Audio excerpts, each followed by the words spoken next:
My name is Maggie, and I am 8 years old. At about a year old, she started having grand mal seizures. We were told it was epilepsy. She would have, on average, 2 grand mal seizures a week. 90% of her sleep time, she was in a seizure. I would wake up a lot during the night. I didn't know when it was coming or not. Some would last 20 seconds, some would last 5 minutes. It's not if it'll happen, it was, well, when is it going to happen? She had one time it was 5 minutes long. I had her right in my arms and she started turning blue.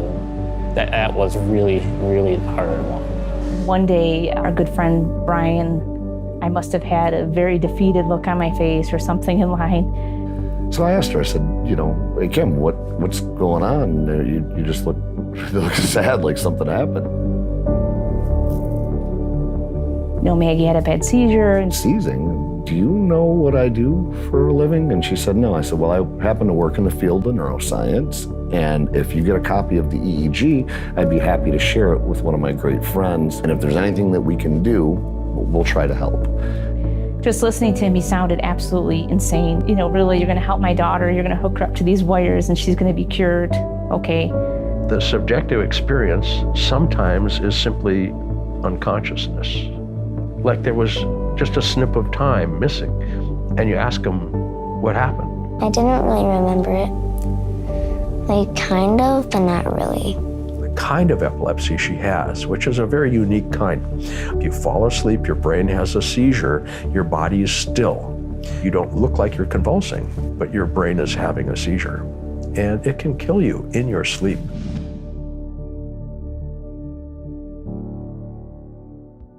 What am I going to do for this young person that they haven't already gotten? Neurofeedback is a way of doing some operant training to the brain. And the meta-analysis that was done by Gabriel Tan showed an 84% chance of a 50% or greater reduction in seizures following neurofeedback. And the doctor said, I'm a specialist in this area. I've never heard of this. How can it be real if I've never heard of it? He was an open-minded skeptic, which is all we needed. Well, if it doesn't hurt, let's just give it a shot.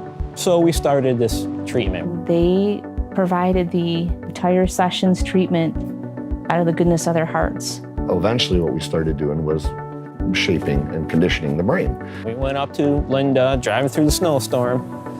Met up with her. We got Maggie's brain mapped. I did brain training. I stopped having seizures. It's a behavioral training. It gives the body and the brain a message by the feedback. Do this, don't do that. You're just gonna do all the cool talents that you do to make that ball levitate. No hands, you can't use any hands though. It was fun, really fun. So the family went up, spent a weekend with Linda. Linda showed them how to connect the electrodes and which locations they had to go on. Who helped her? Maggie helped her. She did the work. Nobody did it but Maggie.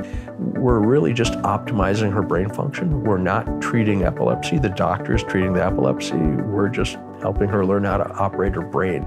Every week, Linda would pop in and make a few adjustments on the training protocol. About 3 to 4 weeks into training, Mom calls me, just completely excited, practically crying. Turns out that Maggie slept through the night. It was the first time she had slept through the night in over 2 years. I raced to her room and I walk in there and she was peacefully sleeping great. From that moment, we just knew this was our journey. So once her treatment plan was over, approximately 70 sessions, she had a completely clean EEG. She goes on the monkey bars and hangs upside down, goes on bike rides, goes swimming. She's living a normal childhood now. It's exciting. Neurofeedback has saved her life. It truly has. You meet somebody in line and ask them how they're doing, and their life changes.